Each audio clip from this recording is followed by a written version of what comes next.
최근 주식시장의 가장 큰 화두는 디커플링인 것 같습니다. 미국 주식시장하고 한국 주식시장이 커플링 돼서 같이 움직인다. 미국 올라가면 한국도 올라간다라는 생각을 일반적으로 하는데 최근의 상황은 미국 주식시장은 주가지수는 계속 사상 최고치 행진을 계속 이어가고 있죠. 근데 우리나라 주가지수는 코스피 기준으로 보게 되면 3,000선 밑에서 이렇게 횡보하고 있는 그런 모양이 계속 이어집니다. 완전히 디커플링 돼 있는, 커플링이 깨져 있는 그런 모양이죠. 이유가 뭐냐? 제가 오늘 아침에 신문을 보니까 몇몇 증권 쪽의 전문가분들이 나와서 그 이유에 대해서 이런저런 이야기를 하셨는데 대부분이 그런 이야기를 하시더라고요. 우리나라가 제조업 중심의 경제 구조, 주식시장에서도 제조업이 비중이 굉장히 크기 때문에 그런 일이 생겼다라고 이야기를 합니다. 이게 이제 미국 같은 경우에는 시가총액 상위 기업들 쭉 보면 제조업 중에서는 그나마 테슬라가 제일 위쪽에 올라가 있고 나머지는 전부 다 이제 서비스업이죠. 일종의 뭐 구글, 우리가 알고 있는 애플, 뭐 아마존 뭐 다 서비스업 아닙니까? 그러니까 근데 지금은 어떻게 보면은 이 서비스업의 주가가 많이 올라가기도 합니다만 사실 커머더티 가격, 원자재 가격이 이렇게 폭등을 하니 제조업이 돈을 벌기가 상당히 어렵다. 거기다가 제조업이라는 게 반도체가 있어야 되잖아요. 시스템 반도체가 있어야 되는데 시스템 반도체가 없으니까 이 자동차 공장이 제대로 돌아가질 못합니다. 거기다가 원유 들어가야 되죠. 석탄 들어가야 되죠. 산업용 금속 들어가야 되는데 이 가격이 급등을 하고 있는 것이죠. 뭐 최근에 이제 요소수 부족 사태 이런 것도 마찬가지로 그런 것하고 다 연결되어 있는 것 같습니다. 그렇기 때문에 제조업은 뭔가 이제 진짜 물건을 만들고 거기에 이런저런 것들이 들어가는데 이게 공급 부족이나 아니면 또 품귀 현상까지 발생을 하다 보니까 전반적으로 제조업이 생산이 안 돌아가는 거죠. 1개월이면 생산하던 게 2개월, 3개월씩 걸리는 일이 비일비재하게 발생하고 있습니다.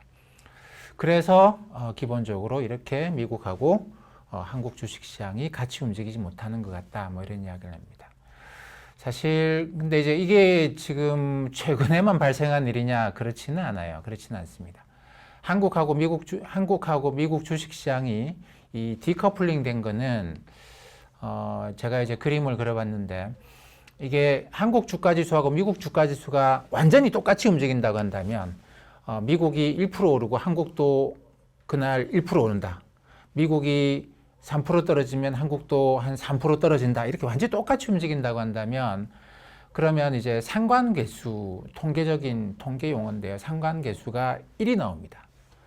근데 완전히 반대로 움직인다고 한다면 가령 한국이 1% 올라갈 때 미국은 1% 떨어지고 미국이 한 3% 올라갈 때 한국은 반대로 3% 떨어지고 이렇게 완전히 정반대로 똑같이 움직인다고 한다면 상관계수가 마이너스 1 정도가 나옵니다. 근데 대부분은 이제 뭐 한국 주식시장과 미국 주식시장 같이 움직인다고 한다면 상관계수가 1까지는 안 나오지만 0은 그렇죠. 상관계수가 0이라는 이야기는 둘이 서로 무관하게 움직인다라는 겁니다. 한국하고 미국 주식시장은 서로 무관하게 움직이면 0이 나오게 돼 있어요. 근데 뭐 대충 우리가 생각하는 건 그렇습니다. 한 7, 80%는 같이 움직이지 않겠는가. 뭐 과거에 이제 장기적으로 보면 그런 경향이 있어요. 근데 이게 0이나 이까지 훅훅 내려온 시기가 제가 2010년 이후로 상관계수를 그렸는데 이번이 세 번째입니다. 이번은 아직까지 초기 단계죠. 그동안 두 번의 좀 심한 디커플링이 있었어요.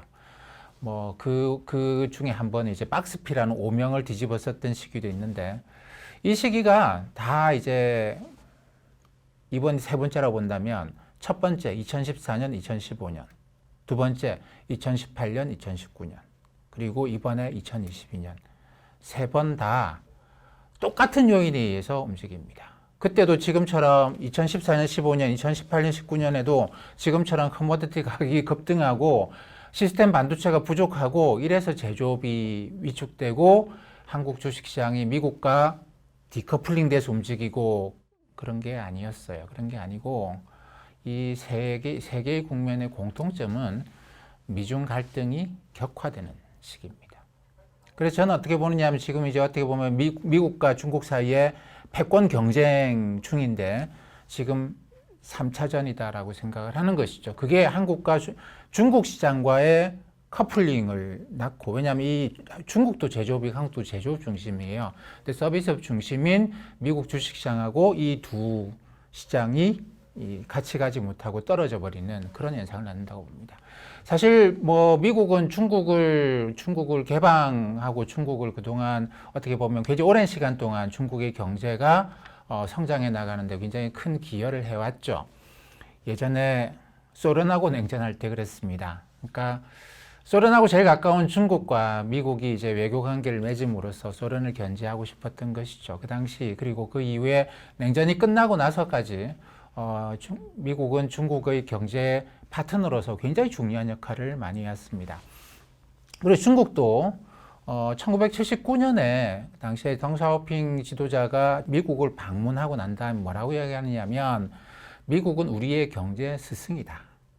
뭐 도광양의 이런 표현을 많이들 쓰는데 미국과 맞서려고 하지 말고 미국의 경제를 우리가 뭐 꽤 오랫동안 배우자. 어떤 분들은 100년 동안 배우자고 했다고 하고 어떤 분들은 아니다 한 30년 정도 배우자고 했다. 뭐 그러니까 이제 지금부터 안 배워도 된다. 뭐 여러 가지 이야기가 있습니다만 어쨌든 당시에 덩샤오핑 지도자는 미국을 경제 스승으로 보자라고 했던 것이죠. 근데 이 관계가 끊어지기 시작을 한 게 미국이 2008년에 금융위기를 만듭니다. 미국이 만들죠. 미국의 금융기관들이 무너지면서 전 세계에 굉장히 강력한 충격을 줍니다. 미국이 버블을 만들고 버블이 붕괴가 되고 이러는. 2009년에 왕치산 당시에 부총리가 그 중국에서 이 부총리 자리는 지금은 이제 류오 부총리가 있는데 이 자리는 지금 리커창 총리가 있죠. 리커창 총리가 경제를 담당하는 가장 중요한 분이긴 합니다만 일상적인 경제 정책을 담당하고 이 부총리 자리는 보통 국가주석의 책사라고 많이들 표현을 해요. 그러니까 어떻게 보면 좀 중국 경제의 큰 그림을 그리는 분들이죠. 당시에 이제 왕치산 부총리가 미국을 방문했다가 그 당시에 폴슨 재무장관한테 이런 이야기를 했다고 합니다. 이제 더 이상 이번에 이런 일들을 쭉 2000년에 닷컴 버블 붕괴도 보고 2008년에 금융 위기도 보고 하면서 중국이 그런 생각을 하게 됐대요. 더 이상 미국식의 경제를 우리가 따라가야 되겠다는 생각을 이제는 안 하게 됐다. 미국을 경제 스승으로 보기는 어렵다. 이런 이야기를 했다고 합니다. 그리고 실제로 중국은 2013년 시진핑 국가주석이 집권하고 난 이후로 공식적으로 표방을 하죠. 중국 특색의 사회주의 국가를 지향을 합니다. 미국 방식의 자본주의를 지향한다기보다는 중국 특색의 사회주의. 그러니까 뭐 우리나라에서는 이제 예전부터라도 사회주의라는 용어에 대해서 갖고 있는 여러 가지 감정들이 있는데 거기서 예전부터 내려왔던 아주 그 오소독스하고 정통 사회주의 정신이 아니고 중국이 어느 정도 이제 개량하고 발전시킨 사회주의 그 개념을 이제 도입하기 시작하고 미국과는 거리가 이제 멀어지기 시작하죠. 미국도 마찬가지입니다. 2011년 당시에 힐러리 클린턴 국무장관이 그런 이야기를 합니다.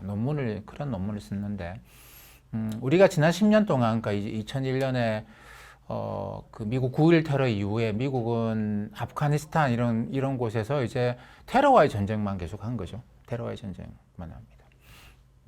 근데 그렇게 10년 동안 테러와의 전쟁을 하느라고 시간을 쓰고 나서 힐러리 클린턴 국무장관이 이제 아시아를 돌아보니까 아시아 국가들이 더 이상 미국 이야기를 안 들어주더라는 거예요.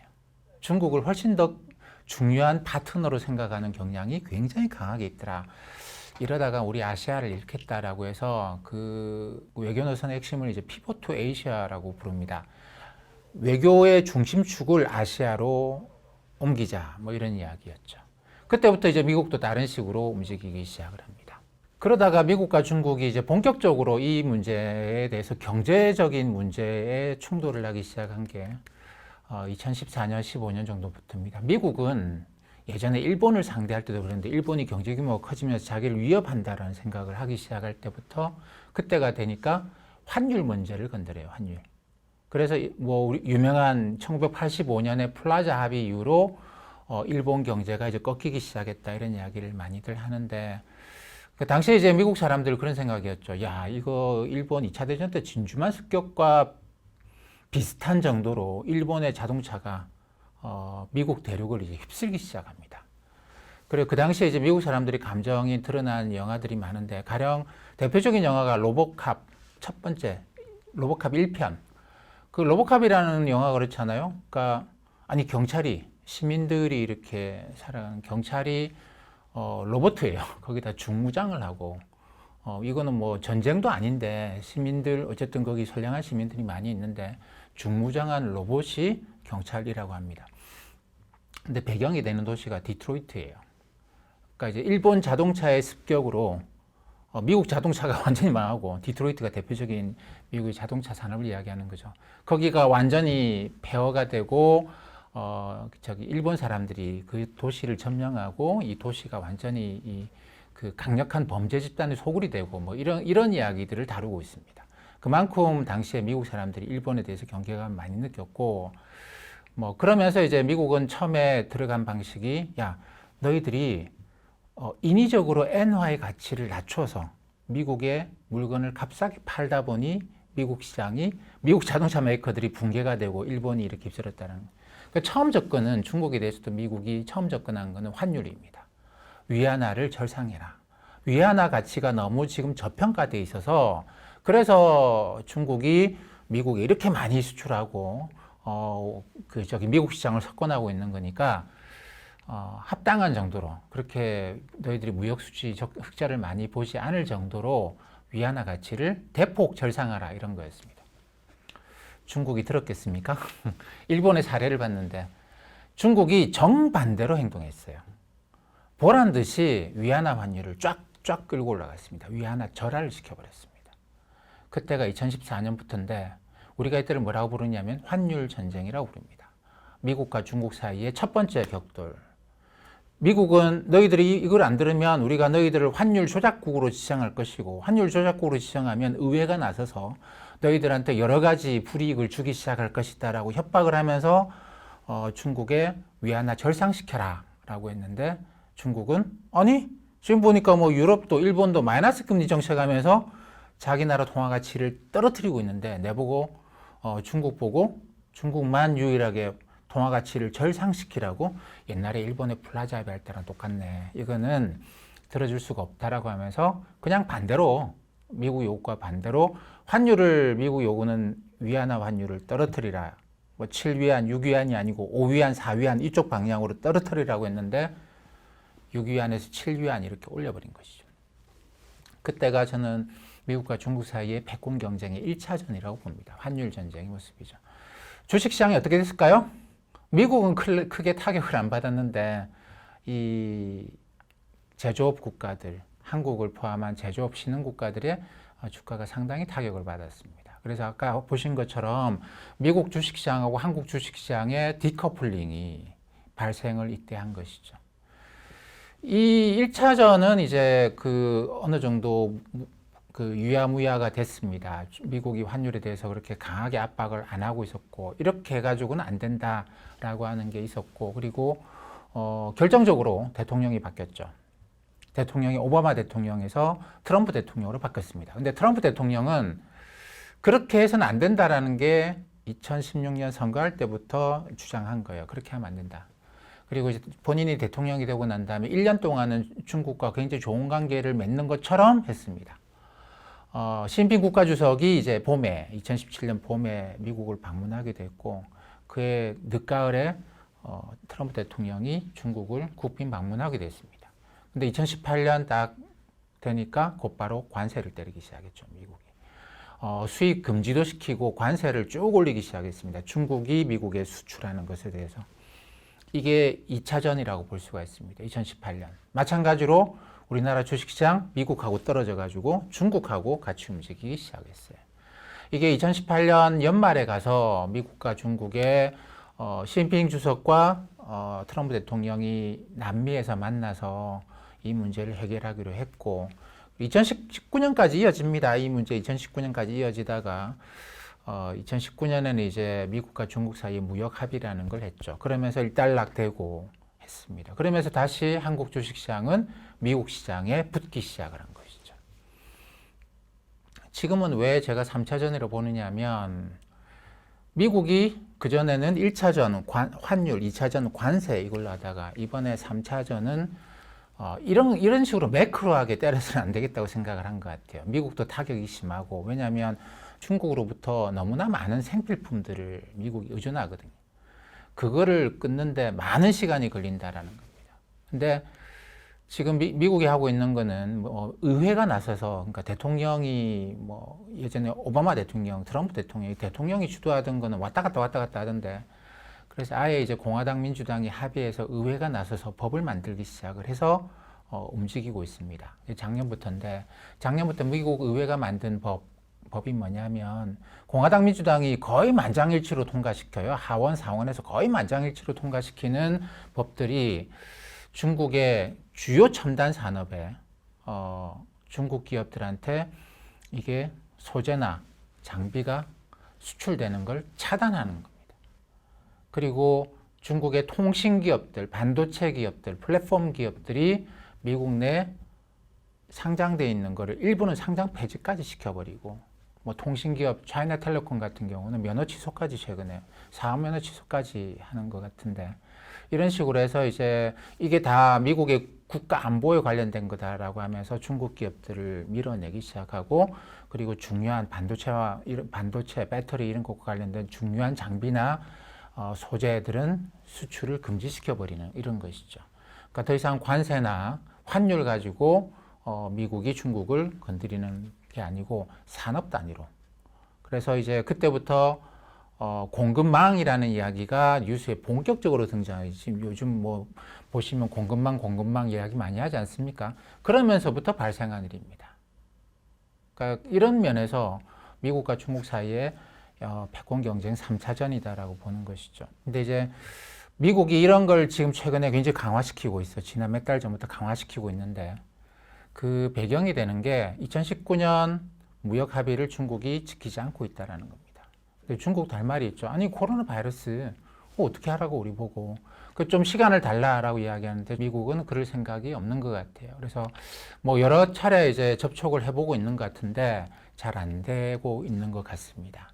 그래서 지난 몇 달 전부터 우리나라 주식시장의 움직임이 좀 이상해지기 시작했어요. 미국 주가가 올라가면 장 시작할 때는 올라갔다가, 그리고 10시 반 되면 이제 중국 시장이 열리잖아요. 그러면 그때부터 중국 주가 떨어짐에 따라서 같이 주가가 떨어져 버리는 거죠. 그전에는 미국 어제 올라갔으면 하루 종일 올라가 있었는데, 지난 3, 4개월 전부터 미국 올라가면 한국 시장 시작할 때 시가는 올라갔다가, 그 다음에 중국 시장 보면서 같이 중국 시장 따라서 같이 주가가 내려오는 이런 패턴이 한 2달, 3달간 계속 이어졌던 것 같아요. 그러다가 가장 최근에 한 달 전부터는 미국 주가가 올라가든 떨어지든 무관하게 그냥 시가부터 미국 시장을 반영하지 않기 시작했습니다. 그러니까 이거는 이제 뭐 여러 가지 이유가 공급망 이런 것들 가지고 이제 되는데, 그러니까 전반적으로 보게 되면 지금 이야기하는 공급망, 이것도 미중 패권 경쟁의 일환으로 봐야 돼요. 미국 입장에서는 제가 이제 어떤 분이 그런 말씀을 하시던데 제가 참 공감을 많이 한 이야기가 뭐냐면, 미중 경제 갈등, 패권 경쟁에 대해서 어떤 분이 그런 말씀을 하시더라고요. 글로벌 투자자들 사이에서 그런 이야기가 굉장히 좀 일반화되어 있다고 하던데, 미국은 서비스 중심의 경제 구조를 갖고 있고 중국은 제조업 중심의 경제 구조를 갖고 있기 때문에, 이게 시간이 지남에 따라서 이게 확장 정도, 경제가 성장하고 산업이 고도화되는 걸로 생각해 보면 미국보다 중국이 압도적으로 뛰어나다라는 겁니다. 사실 서비스업이라고 하지만 구글, 애플 자기들이 갖고 있는 어떤 노하우가 하나도 전파가 안 되고 있죠. 안 되고 있고 딱 그거 자기들 것만 챙겨 나가고 있기 때문에, 시간이 지남에 따라서 구글이나 애플은 잘 될 수 있겠지만 그 산업이 확장성을 갖기는 굉장히 어렵습니다. 그래서 시간을 길게 보면 미국이 중국한테 안 된다. 중국이 이긴다. 제조업 기반의 확장성이 중국은 굉장히 뛰어나기 때문에 그렇다는 겁니다. 근데 단기적으로 보게 되면 중국은 굉장히 취약한 게 뭐냐면, 제조업 중심이기 때문에 많은 자원을 필요로 해요. 근데 중국이 그걸 작업을 하고 있지는 못합니다. 원유부터 시작해서 이 커머더티, 원자재 쪽에서 중국은 자급률이 그렇게 높지 않아요. 미국은 사실 에너지 문제만 하더라도 화석연료, 미국도 화석연료에 대한 에너지 의존율이 80%가 넘을 겁니다. 중국도 80%가 넘거든요. 근데 이 화석연료 자급률이 미국은 100%예요. 99.9%인데 중국은 80%대거든요. 많이 자급이 안 되죠. 그러다 보니까 중국은 그 취약점을 갖고 있어요. 예전에 우리가 뭐 삼국지를 읽어보고 그런 거 보면 전투에 대한 이야기들이 많이 나오는데 그 병참 이야기를 합니다. 이길 수밖에 없는 강력한 군대를 끌고 가는데 병참 문제 때문에 물러날 수밖에 없는 전투가 많죠. 뭐 수나라가 고구려를 침범했다. 100만 대군 이야기를 하는데 결국 물러날 수밖에 없었던 게 이제 병참, 그리고 너무 이게 길어진 것이죠. 그러다 보니까 단기전에서는 중국이 병참 문제라는 약점을 갖고 있다. 이런 이야기를 하는데, 자, 그 이야기를 듣고 참 많은 공감을 했습니다. 어떻게 보면 지금 이제 중국의 그 약점이 드러나는 건데, 그게 제조업의 약점이에요. 중국 경제 약점이기도 하지만 제조업의 약점이고, 그 약점은 사실 우리도 같이 갖고 있고, 일본도 같이 갖고 있습니다. 일본도 에너지 다 수입해야 되잖아요. 한국도 다 수입해야 돼. 이런 이제 자원이 부족한 나라들이 이 물건을 만들기 위해서 많은 자원을 수입해야 되고, 이 과정에서 이제 발생하는 문제가 지금 우리가 이야기하는 글로벌 공급망의 교란, 뭐 이런 이야기입니다. 이게 단순하게 전기차가 많이 팔리면서 시스템 반도체가 부족하고 뭐 이런 문제만 갖고 있는 것은 아니다라는 것이죠. 그럼 지난 이제 두 번의 이 한국과 미국 주식시장 사이에 디커플링을 유발했던 미국과 중국 사이의 갈등은 어떻게 풀렸느냐? 뭐 이게 완전히 풀렸고 해결된 거는 절대 아니겠죠. 그러니까 지금도 이러고 있는데, 사실 끝간데 없이 대립을 하는 거는 기본적으로 아니었던 것 같아요. 어느 정도 이제 가다가 그래, 이 정도 했으면 됐다. 그 다음에 이제 그 다음 단계로 넘어가고 여기서 끝을 보려고 하는 거는 아니지 않겠는가라고 생각을 합니다. 미국이나 중국이나. 그러니까 적당한 선에서 이제 타협할 수 있는 점을 찾아서 타협하고 그리고 그 다음 단계로 가고 뭐 이러는 건데, 그걸 이제 우리가 지켜봐야 되겠죠. 미국과 중국 사이에 갈등이 좀 봉합이 되고, 그리고 사실 글로벌 자원을 움직이는 미국 기업들이 많습니다. 미국 기업들이 많고, 그게 뭐 선물 시장을 포함해서 그리고 미국이 원유를 뭐 수출을 많이 하는 건 아닙니다만 사실 천연가스, 뭐 원유 이런 부분에 미국이 많이 갖고 있고, 미국의 강력한 안보 동맹 국가 호주, 뭐 미국이 이제 핵 잠수함 기술까지 넘긴다고 하는 호주가 석탄 문제를 놓고 중국하고 이제 상당히 갈등을 일으키면서 이런 문제가 발생한 것도 있거든요. 그렇기 때문에 사실 뭐 미국과 중국 사이의 관계가 좀 개선된다고 한다면 지금 우리가 겪고 있는 제조업의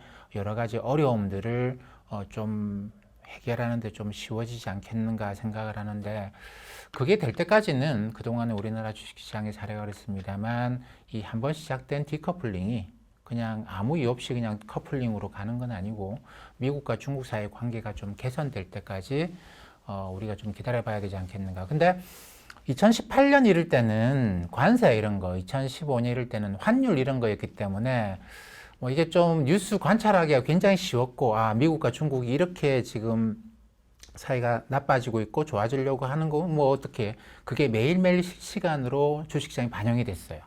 그만큼 뉴스가 쏟아져 나온 거죠. 근데 지금은 사실 미국과 중국의 갈등이 산업 단계에 들어가 있기 때문에 이게 갈등이 얼마만큼 증폭되고 있는지를 참 알기가 쉽지는 않습니다.